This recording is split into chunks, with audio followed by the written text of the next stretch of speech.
श्री शिव महापुराण रुद्र संहिता षष्ठी खंड अथाष्टमोध्याय। ब्रह्मा और विष्णु को भगवान शिव के शब्दमय शरीर का दर्शन। ब्रह्मोवाच एवं तयोर्मुनिश्रेष्ठ दर्शनं काङ्क्षमाणयोः विगर्वयोश्च सूर्योः सदा नौ स्थित्योर्मुने। ब्रह्मा जी बोले, मुनि श्रेष्ठ नारद, इस प्रकार हम दोनों देवता कर्म रहित हो निरंतर प्रणाम करते रहे। हम दोनों के मन में एक ही अभिलाषा थी कि इस ज्योतिर्लिंग के रूप में प्रकट हुए परमेश्वर प्रत्यक्ष दर्शन दे। दयालुर्भवच्छम्भुर्दीनानां प्रतिपालकः गर्भिणां गर्भहर्ता च सर्वेषां प्रभुरव्ययः। दीनों के प्रतिपालक, अहंकारियों का गर्व चूर्ण करने वाले तथा सबके प्रभु अविनाशी शंकर हम दोनों पर दयालु हो गए। तदा संभवत् तत्र नादो वै शब्द लक्षण ओम निति सुरश्रेष्ठात् सुव्यक्तः प्लुप्त लक्षण। उस समय वहाँ उन सुरश्रेष्ठ से ओम ओम ऐसा शब्द रूपनाद प्रकट हुआ जो स्पष्ट रूप से प्लुत स्वर में सुनाई दे रहा था। किमिदं त्विति संचिन्त्य मया तिष्ठन् महास्वनः विष्णु सर्वसुराराध्यो निर्वैरस् तुष्टचेतसा। जोर से प्रकट होने वाले उस शब्द के विषय में यह क्या है, ऐसा सोचते हुए समस्त देवताओं के आराध्य भगवान विष्णु मेरे साथ संतुष्ट चित्त हो खड़े रहे। वे सर्वथा वैरभाव से रहित थे। लिंगस्य दक्षिणे भागे तथा पश्यत् सनातनम् आद्यं वर्णं काराख्यं चोत्तरे ततः मकारं मध्यतश्चैव नादमन्तेश्च चौमिति सूर्यमंडलवद दृष्ट्वा वर्णमाद्यं तु दक्षिणे। उन्होंने लिंग के दक्षिण भाग में सनातन आदि वर्ण आकार का दर्शन किया। तदनंतर उत्तर भाग में उकार का, मध्य भाग में मकार का और अंत में ओम स्नाद का साक्षात दर्शन किया।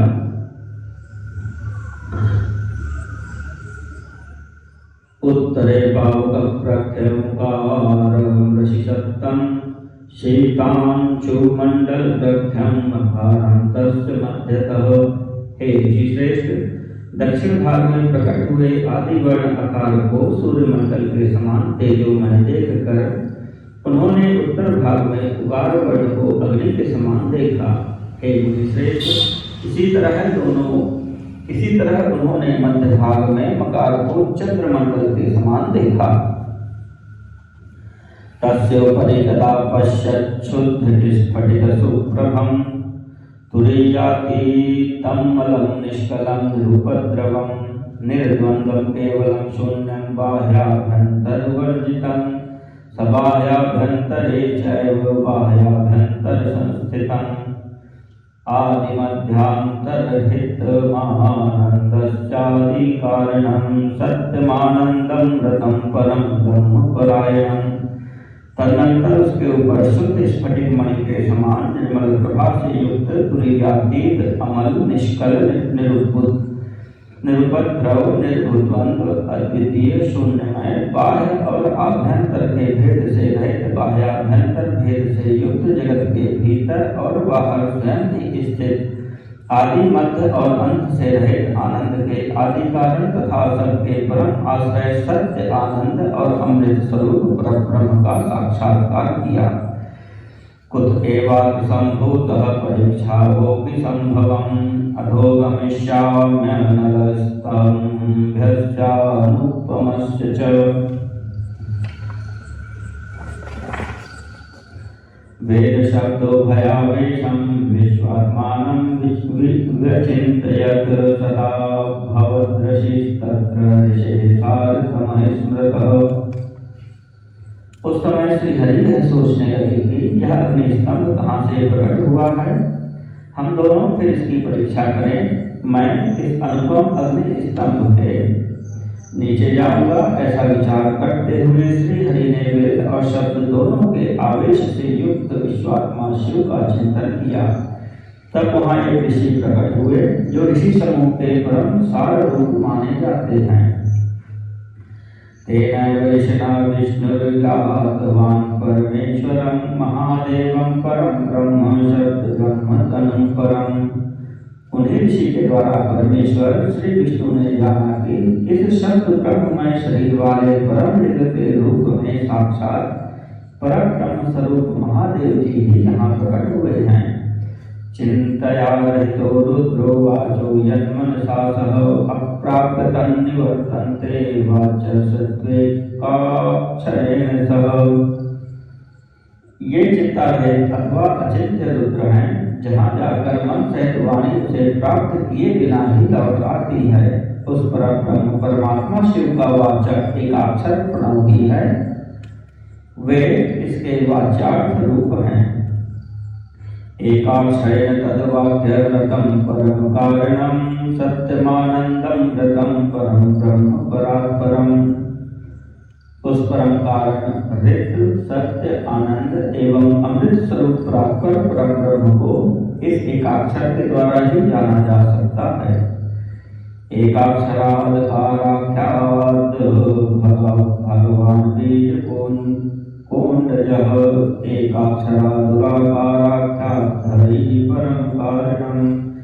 एकाक्षरान्मकाराख्यात भगवान नीललोहितः सर्गकर्ता तत्त्वकाराख्यो युकाराख्यस्तु मोहकः काराख्यस्तु यो नित्यं नुग्रहकरो भवतु।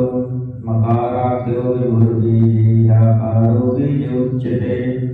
उकाराख्यो हरिर्योनि प्रधान पुरुषेश्वरः। बीजी च बीजं तद्योनिर्नादाख्यश्च महेश्वरः। प्रणव के एक अक्षर आकार से जगत के बीज भूत अंडजन्मा भगवान ब्रह्मा का बोध होता है। उसके दूसरे एक अक्षर उकार से परम कारण रूप श्रीहरि का बोध होता है और तीसरे एक अक्षर मकार से भगवान नीलोहित शिव का ज्ञान होता है। अकार सृष्टि करता है, उकार मुख में डालने वाला है और मकार नित्य अनुग्रह करने वाला है। मकार बुद्ध सर्वव्यापी शिव बीजी बीज मात्र के स्वामी हैं और अकार संज्ञक मुझ ब्रह्मा को बीज कहा जाता है। उकार संज्ञक श्रीहरि योनि हैं। प्रधान और पुरुष के भी ईश्वर जो महेश्वर हैं, वे बीजी बीज और योनि भी हैं। उन्हीं को नाद कहा गया है। बीजी में भज चालमानं स्वेच्छया तु व्यवस्थितः। अष्टलिंगाद भूत बीजं कारो बीजिनः प्रभो। बीजी अपनी इच्छा से ही अपने बीज को अनेक रूपों में विभक्त करके स्थित हैं। इन बीजी भगवान महेश्वर के लिंग से अकार रूप बीज प्रकट हुआ। उकार योनम निक्षिप्तं वर्धत समन्ततः सौवर्णं भवच्चाण्डमाविद्यं तद्लक्षणम्। जो उकार रूप योनि में स्थापित होकर सब ओर बढ़ने लगा, वह स्वर्णमय अंड के रूप में ही बताने योग्य है। उसका अन्य कोई विशेष लक्षण नहीं लक्षित होता था।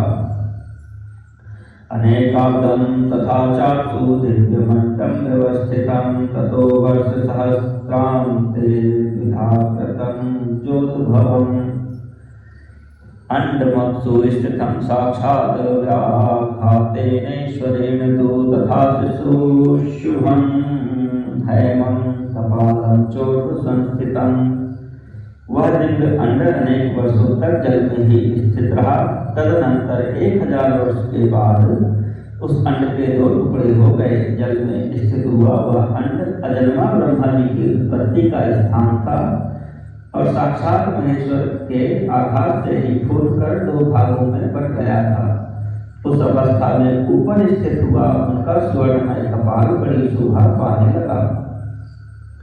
यज्ञेशादस्तत्परं पृथ्वी पंचलक्षणा तस्मादंडाद्भवो यज्ञे ककाराख्यश्चतुर्मुख। वही देवलोक के रूप में प्रकट हुआ तथा जो उसका दूसरा नीचे वाला कपाल था वही यह 5 लक्षणों से युक्त पृथ्वी है। उस अंड से चतुर्भुज ब्रह्मा उत्पन्न हुए थे, जिनकी क संज्ञा है। सृष्टा सर्वलोकानां स एव त्रिविधः प्रभुः एवमोमुखी प्रोक्तमित्याहुर्यजुषाम्बराः। वे समस्त लोकों के सृष्टा हैं। इस प्रकार वे भगवान महेश्वर ही अ, उ और मां इन त्रिविध रूपों में वर्णित हुए हैं। इसी अभिप्राय से उन ज्योतिर्लिंग स्वरूप सदाशिव ने ओम ऐसा कहा। यह बात यजुर्वेद के श्रेष्ठ मंत्र कहते हैं। यजुषां वचनं श्रुत्वा च सामानि सादरम् एवमेव हरे ब्रह्मन् नित्याहुश्चावयोस्तदा। यजुर्वेद के श्रेष्ठ मंत्रों का यह कथन सुनकर ऋषाओं और साम मंत्रों ने भी हमसे आदर पूर्वक यह कहा, हे हरे, हे ब्रह्मन, यह बात ऐसी ही है। ततो विज्ञाय देवेशं यथावच्छक्ति संभवैः मंत्रैः महेश्वरं देवं तुष्टावसु महोदयम्। इस तरह देवेश्वर शिव को जानकर श्री हरि ने शक्ति संभूत मंत्रों द्वारा उत्तम एवं महान अभ्युदय से शोभित होने वाले उन महेश्वर देव का स्तवन किया। एतस्मिन्नन्तरेण्यच्च रूपमद्भुत सुंदरं ददर्श च मया सार्धं भगवान् विश्वपालकः। इसी बीच में विश्वपालक भगवान विष्णु ने मेरे साथ एक और भी अद्भुत एवं सुंदर रूप को देखा। पंचवक्त्रं दशभुजं गौरकर्पूरवन्मुने नानाकान्ति समायुक्तं नानाभूषण भूषितं। हे मुने, वह रूप 5 मुखों और 10 भुजाओं से अलंकृत था। उसकी कांति कर्पूर के समान गौर थी। वह नाना प्रकार की छटाओं से और भांति भांति के आभूषणों से विभूषित था। महोदारं महावीर्यं महापुरुष लक्षणं तं दृष्ट्वा परमं रूपं कृतार्थो भून्मया हरिः। उस परम उदार महापराक्रमी और महापुरुष के लक्षणों से संपन्न अत्यंत उत्कृष्ट रूप का दर्शन करके मेरे साथ श्री हरि कृतार्थ हो गए। अथ प्रसन्नो भगवान महेशः परमेश्वरः दिव्यं शब्दमयं रूपमाख्याय प्रसंस्थितः। तत्पश्चात परमेश्वर भगवान महेश प्रसन्न होकर अपने देव शब्दमय रूप को प्रकट करके हंसते हुए खड़े हो गए। अकारस्तस्य मूर्धा हि ललाटो दीर्घ उच्यते इकारो दक्षिणं नेत्रमीकारो वामलोचनं। ह्रस्व अकार उनका मस्तक और दीर्घ अकार ललाट है। इकार दाहिना नेत्र और ईकार बायां नेत्र है। उकारो दक्षिणं श्रोत्रम् उकारो वामुच्यते। कारो दक्षिणं तस्य कपोलं परमेष्ठिनः। वामं कपोलं प्रकारो रमासापुटे अकारश्चोष्ठ ऊर्ध्वश्च धवकारस्त्वधरो विभो। उकार को उनका दाहिना और उकार को बायां कान बताया जाता है। विकार उन परमेश्वर का दायां कपोल है और विकार उनका बायां कपोल है। र और र ये उनकी नासिका के दोनों क्षेत्र हैं। एकार उन सर्वव्यापी प्रभु का ऊपरी कोष्ठ है और ऐकार अधर है। ओकारस्य तथा उकारो दंत पंक्ति त्रयं क्रमात् अमस्तु तालुनीतस्य देवदेवस्य शूलिनः। ओकार और औकार ये दोनों क्रमशः उनकी ऊपर और नीचे की 2 दंत पंक्तियां हैं। अम और अ उन देवाधिदेव शिवधारी शिव के दोनों तालु हैं।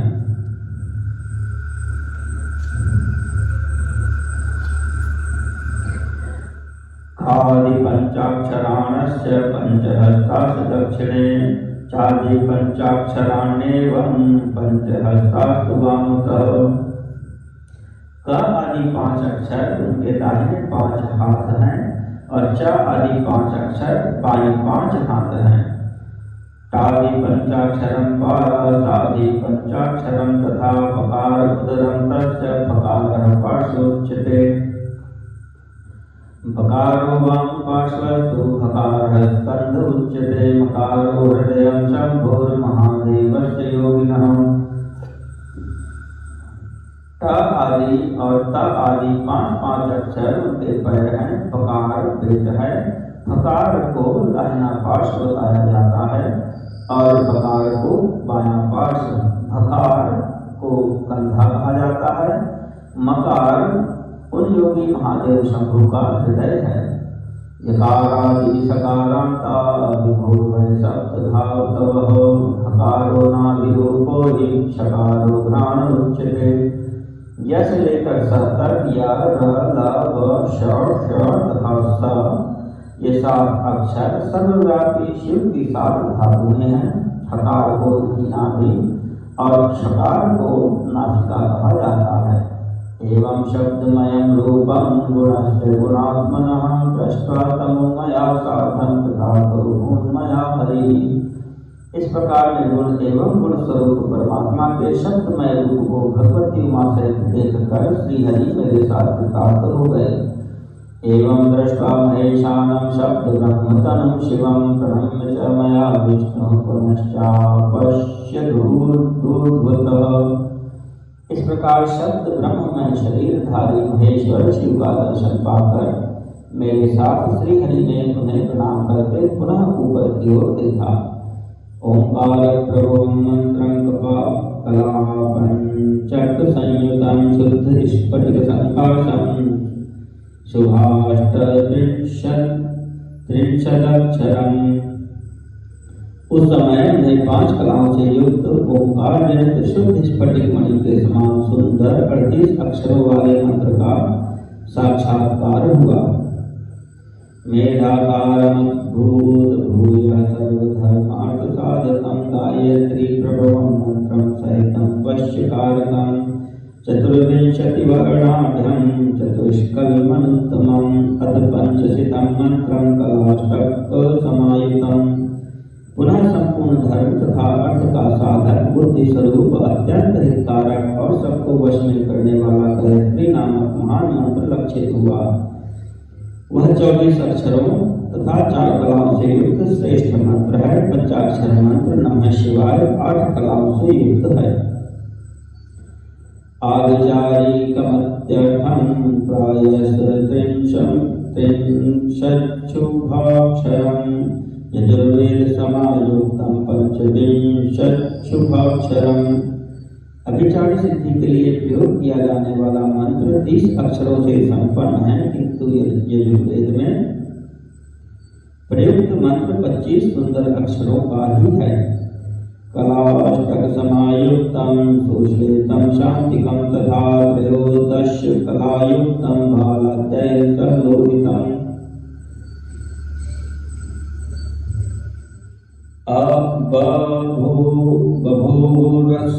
बभूरस्य चोत्पत्ति वृद्धि संहार कारणं वर्णायकाधिकाः खष्टिरस्य मंत्र बरस्य तो। यह 8 कलाओं से युक्त तथा सुश्वेत मंत्र है, जिसका प्रयोग शांति कर्म की सिद्धि के लिए किया जाता है। इस मंत्र के अतिरिक्त 13 कलाओं से युक्त जो श्रेष्ठ मंत्र है, वह बाल, युवा और व्रत आदि अवस्थाओं में आने वाले क्रम के अनुसार उत्पत्ति, पालन तथा संहार का कारण रूप है। इसमें 61 वर्ण होते हैं।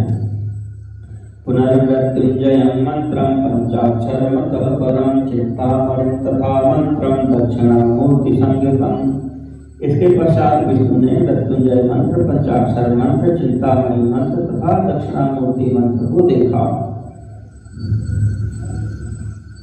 क्षम्यो यह चिंतामणि मंत्र है। ओम नमो भगवते दक्षिणामूर्तये मह्यं मेधां प्रयच्छ स्वाहा, यह दक्षिणामूर्ति नामक मंत्र है। ततस्तत्त्वमसीत्युक्तं महावाक्यं हरश्च च पंचमन्त्रान् तथा लब्ध्वा जजाप भगवान् हरिः।